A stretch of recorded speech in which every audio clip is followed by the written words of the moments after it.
إني لكم منه نذير مبين آمنت بالله صدق الله العظيم. نحمده ونصلي ونسلم على رسوله الكريم أما بعد فأعوذ بالله من الشيطان الرجيم بسم الله الرحمن الرحيم رب اجعلني مقيم الصلاة ومن ذريتي ربنا وتقبل دعاء آمنت بالله صدق الله العظيم وصدق رسوله النبي الكريم الأمين ببركة إن الله وملائكته يصلون على النبي يا أيها الذين آمنوا صلوا عليه وسلموا تسليما الصلاة والسلام عليك يا سيدي يا رسول الله وعلى آلك وأصحابك يا حبيب الله الصلاة والسلام عليك يا سيدي يا رسول الله وعلى آلك وأصحابك يا جد الحسن والحسين. حضرات محترم، جیسا کہ آپ سب احباب کو معلوم ہے کہ آج ہم یہاں محترم زبیر صاحب اور محترم معروف صاحب کی والدہ محترمہ کی نماز جنازہ ادا کرنے کے لیے اس مقام پر جمع ہوئے ہیں. اللہ رب العزت کی پاک بارگاہ میں دعا ہے کہ اللہ رب العزت ہم سب کا یہاں آنا، مل کر نماز جنازہ ادا کرنا اپنی بارگاہ اقدس میں مقبول و منظور فرمائے اور بالخصوص مائی صاحبہ کے لیے ذریعہ نجات عطا فرمائے. محترم زبیر صاحب کی ساری فیملی کو اللہ رب العزت یہ عظیم صدمہ برداشت کرنے کی توفیق عطا فرمائے، صبر کرنے کی توفیق عطا فرمائے، صبر پر اجر عظیم عطا فرمائے. قرآن مجید فرقان حمید سے ایک آیہ مقدسہ تلاوت کرنے کا شرف حاصل کیا ہے. حضرات محترم، اس آیہ مقدسہ کی طرف جانے سے پہلے میں عرض کرتا چلوں کہ طرح طرح کے گناہ کرنے سے انسان اپنے آپ کو جہنم کا مستحق بنا لیتا ہے. طرح طرح کے گناہ کرنے سے بندہ اپنے آپ کو جہنم کی آگ کا مستحق بنا لیتا ہے اور پھر وہ گناہوں کی دلدل میں پھنستا چلا جاتا ہے، یہاں تک کہ جب وہ قبر کے اندر پہنچتا ہے تو اسے قبر کے اندر عذاب میں مبتلا کر دیا جاتا ہے اور پھر کل قیامت کے دن آخرت میں بھی اس کا کوئی مددگار نہیں ہوگا، یعنی اس کا ٹھکانہ جہنم ہوگا. اسی طرح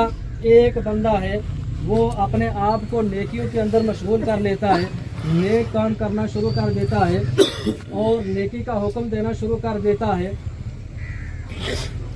اسوہ حسنہ کو اپنانے کی کوشش کرتے ہوئے اس پر زندگی گزارنا شروع کر دیتا ہے، تو ایسا بندہ جنتی ہو جاتا ہے اور پھر قبر کے اندر اس کے لیے راحت اور سکون اسے مہیا کر دیا جاتا ہے اور کل قیامت کے دن اس بندے کی سنگت، اس کا ساتھ اللہ کے نیک بندوں کے ساتھ کر دیا جاتا ہے، یعنی اس کا ٹھکانہ جنت بنا دیا جاتا ہے. اگر دیکھا جائے تو اولاد جو ہے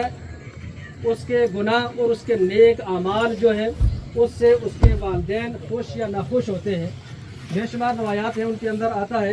کہ اگر اولاد گناہ کرتی ہے تو قبر کے اندر والدین اپنی اولاد کے گناہ کو دیکھ کر رنجیدہ ہو جاتے ہیں، غمزدہ ہو جاتے ہیں، انہیں دکھ پہنچتا ہے. اور اگر نیک اولاد ہے، نیک کام کرتی ہے تو قبر کے اندر جو اس کے والدین ہیں وہ اپنی اولاد کے نیک کام دیکھ کر خوش ہوتے ہیں اور انہیں راحت اور سکون ملتا ہے. روایت کے اندر آتا ہے حضرت زکریا خراسانی یہ روایت کرتے ہیں کہ حضرت محمد بن جعفر سے روایت ہے، وہ اپنے دادا سے بیان کرتے ہیں کہ حضرت سیدنا عیسیٰ علیہ السلام کا زمانہ پاک ہے، آپ اپنے گھر سے باہر نکلے سفر کے لیے، سیرو فی الارض، زمین کی سیر و سیاحت کے لیے نکلے. سفر کرتے کرتے ایک مقام پر پہنچے جہاں ایک قبر تھی. اللہ کے نبی نے جب وہ قبر دیکھی تو یہ اللہ رب العزت کی شان ہے کہ اس نے اپنے انبیاء کو یہ مقام اور مرتبہ عطا فرمایا ہے. ہماری آنکھوں پر پردہ ہے لیکن انبیاء کی آنکھوں پر پردہ نہیں ہے. ظاہری زندگی کے اندر رہ کر جو دنیا کے اندر جو کچھ ہو رہا ہے ان کا بھی انہیں علم ہوتا ہے اور جو زمین کے اندر ہے اس کا بھی انبیاء کو علم ہوتا ہے. یہ انبیاء تو وراء الورا ہیں، لیکن اللہ رب العزت کے کچھ بندے ایسے جنہیں ولی کہا جاتا ہے، اللہ رب العزت اپنے اولیاء کو بھی بعض کو ایسے مقام عطا فرماتا ہے، ایسے اسرار اور رموز سے واقفیت عطا فرما دیتا ہے کہ اگر وہ بندہ اللہ کا جو ولی ہے وہ اگر قبر کی طرف نظر رحمت کرے، نظر دوڑائے، نظر کرے، اس قبر کی طرف دیکھے تو اللہ رب العزت قبر کے احوال اپنے اس بندہ مومن پر ظاہر فرما دیتا ہے. یہ تو نبی ہے، نبی جا رہے ہیں، قبر کو دیکھا کہ صاحب قبر جو ہے وہ عذاب کے اندر مبتلا ہے اور اسے عذاب دیا جا رہا ہے. سیدنا عیسیٰ علیہ السلام اللہ کی رضا پر راضی ہوتے ہوئے اپنے سفر کو جاری رکھتے ہیں، یہاں تک کہ اپنا دورہ مکمل کیا. 1 سال کا عرصہ بیت گیا. سال کے بعد جب اسی مقام پر پہنچے، اسی قبر کو دیکھا